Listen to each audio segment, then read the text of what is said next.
My God, such a long time. Now, it's especially thrilling for me, not only to see you soaring and shredding on stage at Red Hot Summer Tour and other shows around the place, but also to chat with you here and now, because to speak to you as such a respected, adored, if I may, and revered Australian national rock treasure. So, if I may be so bold, COVID had me worried. Was there moments of hesitation in you before going back onto stage and into crowds? Well, not really. I mean, fortunately, through the last couple of years, we've managed to do a few things, rather different sort of things. In fact, I've even done a few gigs on a laptop to some conference people, just talking to people and with my acoustic guitar, singing some songs. But we also played with the Adelaide Symphony Orchestra last December. Yes. In Adelaide, and that was pretty amazing. So we've sort of kept our hand in. I mean, obviously nothing like we normally do. And I mean, we're about to do the Darkroom Recharge tour to celebrate 40 years since we released that. One of my favourite albums that we ever did. And that was supposed to happen in 2020. And here it is, 2022. So we're celebrating 40 years, actually 42 years later. But none of that matters. I mean, the band's playing absolutely great. We just did Blues Fest and got a huge response there. Great accolade from Peter Noble, who runs it. Said we were one of the great acts in the whole history of the Blues Fest. So that means a lot to us, Dave's been with us for 11 years. And he's a great front man. We love him. He's a bit of a scallywag, but we like that. Absolutely. I caught up with him just recently to have a chat. But as you say, Blues Fest was just such a thrilling show and must have been enjoyable. And I hope you don't mind me asking a question. It was the sad passing of Dane Grenfell from the Stranglers, who was born the same year as you, that really had me thinking about the true impact of COVID. So it must have been quite a decision for the band to get back out there with live music. But thankfully, here you are, back on stage in front of us all and helping us celebrate our way out of the dark room that was lockdown, if you'll forgive that joke. It's probably a bit soon. I like that. That's very good. I might have to use that. Be my guest, sir. Look, it's fantastic. I mean, as you obviously know, we really love what we do. We're very lucky. We write some songs that people love, and I think the songs stand the test of time. We didn't really write about an era. We didn't really write sort of young man lovey-dovey lyrics. We're pretty proud of our lyrics, and I think, if I do say so, I think our band is still on the cutting edge. It's good. Absolutely, without doubt. And finally, as you say, we have the monumental privilege to see the Angels live, not only for the greatest show on earth, but the greatest hits tour around New South Wales in August and September, but also the keenly awaited Darkroom Recharge tour around Australia, kicking off this Friday and Saturday night at the Gov in Adelaide. Good God, it's finally happening. But this album, as you say, is important. It's such a monumental benchmark album, not least of which because it marked 10 years to the day almost from the forming of the Moonshine Jug and String Band. From there to Keystone Angels around 73 and some other names we won't mention, but finally the Angels. 4 albums, a hell of a decade. John, what do you recall fondly from those days that led up to the Darkroom in 1980? Well, firstly, Moonshine Jug and String Band was an album. It was an era for us that was just amazing. I mean, we were all at university. I was studying filmmaking and drama. Rick was doing agricultural science. We formed this band as something fun to do on the weekends. And it turned into a really major band in Adelaide, and it was just wonderful fun. I mean, I used to play the banjo sometimes and guitar, and Rick played the washboard, and we had a tea chest bass, or a wash tub bass actually, and the band became very popular. And I wrote a song in must have been 73 or maybe early 74 called Keep You on the Move, which actually became a hit only in Adelaide. We only released it in Adelaide, but it made me realise that if we were going to continue to take the whole thing seriously, we had to actually drop the jug band and form an electric band. So we basically learnt to play electric instruments by just doing it. we just went out on stage and did it, even when we were not very good.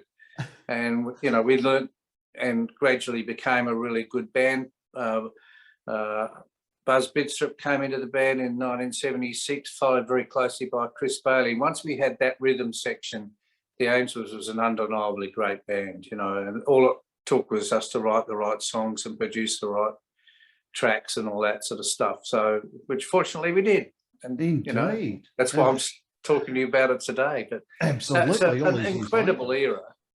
And of course, certainly. 1980 marks the start of our overseas touring. We started touring America, England, Europe in that year. So, yeah, I mean, what memories, you know? But the memories continue. You know, the band is doing as great now as it ever did. We don't tour overseas.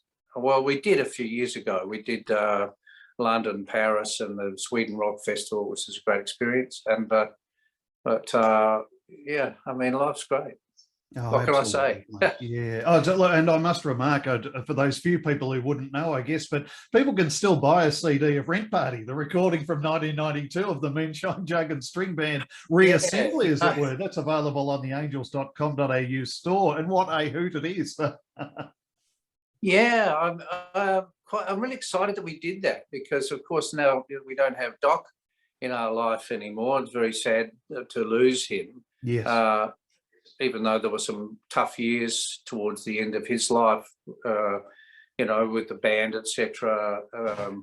I look back on Doc with nothing but fantastic memories, and of course he's on the Red Party album, and you know, in many ways I think Doc was never happier than he was in the Moonshine Jug and String Band. I think the Angels, you know, weighed heavily on him sometimes, you know.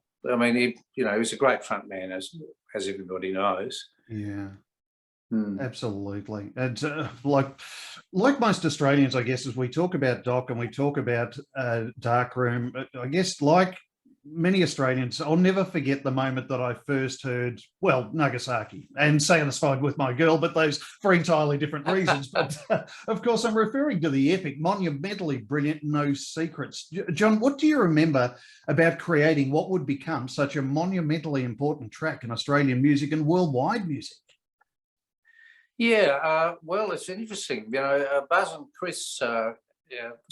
and Doc came to us in a rehearsal at the old CBS studios in Artarmon in Sydney, and we're all living in Sydney at the time. And they had this song that was quite a slow ballad. You know, Amanda the actress waits at the station, etc. And the chorus was kind of sort of when she keeps no secrets. It was like, you know, ballad. And I looked across at Buzz and I said to him, yeah, you know, that's very Eagles, you know, that's very Eagles. I mean, you know, and Rick said, yeah, why don't we, I said, why don't we rev it up a bit? And I sort of started playing that, you know, that thing that, you know, as a kind of a riff to start the song. And I did it at, you know, fast tempo. And then Rick said, I've got a good idea for the chorus. And he went, she keeps no secrets from you. And all of a sudden, the whole thing all just came together and became a huge hit. Absolutely. And always a great song to sing. Oh, indeed. But that guitar lead in, as you say, so iconic. But one thing that'll never cease to amaze me is the audience reaction to live show. And someone actually caught this at Blues Fest, and it's up on YouTube from not even a month ago. The audience reaction, the riff begins, and it's not just old farts like me that are filled with excitement. It's older farts. It's young kids going off like a frog in a sock. I mean, what's it like for you to see a multi-generational celebration of a song like No Secrets? Yeah, it's quite incredible, you know, that it's and it's typical. It's typical of our whole history. We don't we pull such a range of ages. Somebody once said to me, the only difference between an Angel show today, you know, like a pub show, for example, is that in the old days people used to fight each other to get to the bar, and now that people say, "Oh, I think you were here first, after you." more civilized. Absolutely. You remind me of an old pub in Warrnambool, southwest Victoria. They've got the Lady Bay, where I think I experienced exactly that a few times. Dear, oh dear. And look, just between you and I, if you hear the song played unexpectedly, does that riff fill you with the same excitement it does us, your faithful fans? Well, I mean, it's my riff, so it's always good to hear something that you've come up with yourself. But the thing is about a riff is the thing that we learned all this stuff from George Young and Harry Vander, and George was, you know, absolute genius, and you know, to start something where you instantly recognise what the song is, is pretty significant, I think, and you know, that's a good example of it. You know, if you just got the acoustic guitar out and played the chords, it'd just be a song, and it'd be a good song. It was a good song when it was a ballad, you know, but it had that Eagles thing. And I remember looking across at past and I said, "Mate, that's an Eagles melody," you know. And he said, "No, it's not, man." Oh, indeed. And I've only heard you play it a couple of times on acoustic guitar, but I see what you mean. Well, really, you know, that's the thing. That's what happens with bands. You know, you get into rehearsal studios, etc., and it's not always beer and skittles. You know, sometimes there's a bit of argument that goes on. You know, and particularly in those young days when we were hell bent and trying to, you know, conquer the world, and came damn close, in fact. But you know, like, they just become good memories now. You know, even the arguments are good memories, because the arguments really weren't that personal. They were just about, you know, how a song should go. Rick and I mean, God, the arguments that Rick and I used to have, my God. I can only imagine. Being brothers. And Angus and Malcolm are the same. Angus and Malcolm I think they used to get into punch-ups. You know, Rick and I never did that, just stripped each other down with words. Indeed. And now, has that actually been passed on to the fourth generation of Brewster musician in Sam? I mean, does he get to the odd Donnybrook, as it were? No, never with Sam. Sam, you know, I mean, Sam's really proud to be playing in the band with us. He's become a wonderful bass player.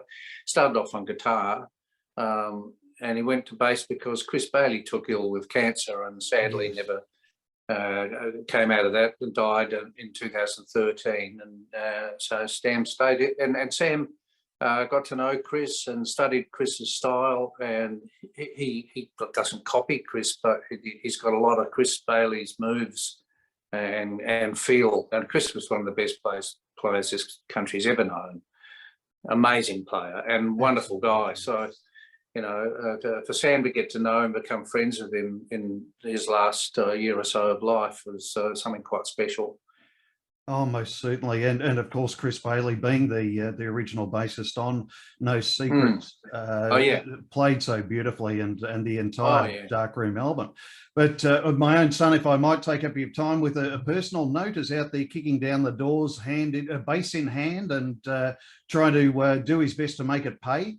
And he's a great admirer of your own son, Sam, as he certainly is of Chris Bailey as well, from the music of days gone by. So I thank you very much for Sam carrying on that great tradition of Chris with that Australian music.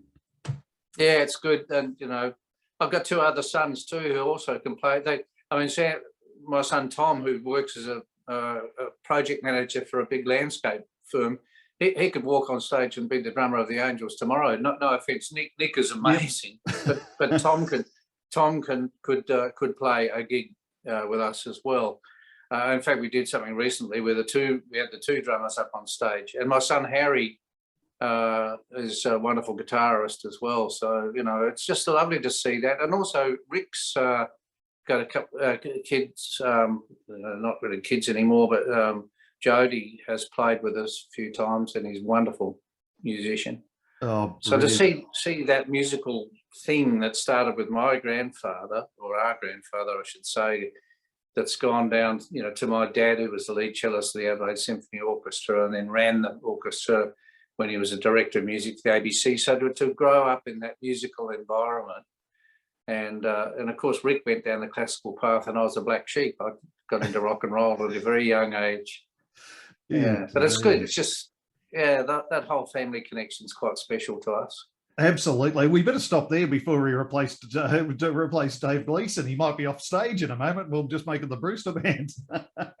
There's only one Dave. Indeed. But And, as we mention I mean, these names and think about the amazing heritage, if you will, of the Angels going back so many years, do you have moments of fond reflection as you revisit the plethora of Angels hits, to say the Angels of Angels past visit with you on stage from time to time as you blast out the catalogue for us? oh, very much so. I mean, we got, I mean, in life you build memories, and so there's fantastic things to remember. All that touring overseas, and but of course it was never easy. It's not very easy being in a rock and roll band. I mean, Bon Scott said it all in Long Way to the Top. That's what it's like. No one's put it so beautifully than Bon. But traveling around the States, going down to Melbourne and doing Countdown, where you've done a gig the night before and you go to bed at 4 o'clock in the morning. You had to be there at 9 at the ABC, and you spent all day before it went to air at 6 o'clock that night, waiting around for your rehearsals and stuff. No wonder we had some arguments. We were all tired. Absolutely, all exhausted. As you say, as somebody who's experienced, let's say, rock and roll at every level, the ups, the downs, the sideways on occasion. Yeah. We've been through nothing before that tried to kick the hell out of everything. Music industry very much at the top of that list. What advice would you offer musicians right now, the bands and individuals who had the passion, but perhaps COVID just kicked the hell out of their aspirations?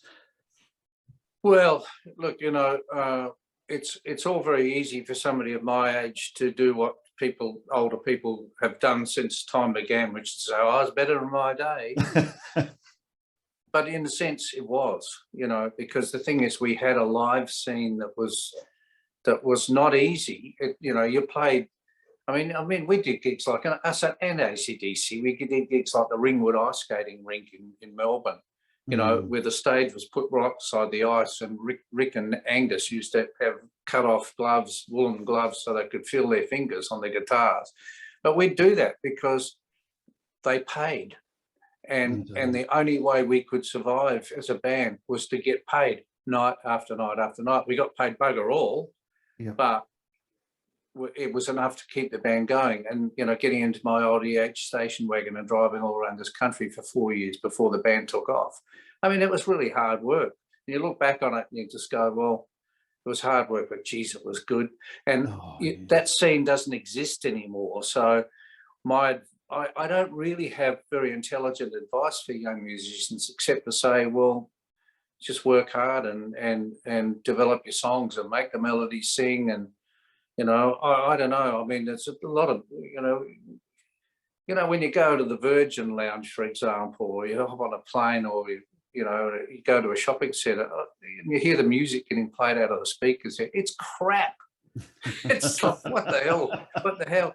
What happened to melody and hook lines and stuff? You only have to listen to all the Albert's catalogue with John Paul Young and Rose Tattoo and Ted Mulry Gang, the Angels, and what George and Harry were doing, AC/DC, of course, and that stuff's pretty fantastic. And but the reason it's fantastic is we had the opportunity to develop what we were doing, and I think it's a struggle for young musicians to try and do it at home, for example, on laptops, and it's just good to get out there and play, but it's not easy. So, I mean, I don't know if I'm coming across too negative, but... No, I don't think so, John. I think it's realistic, yeah.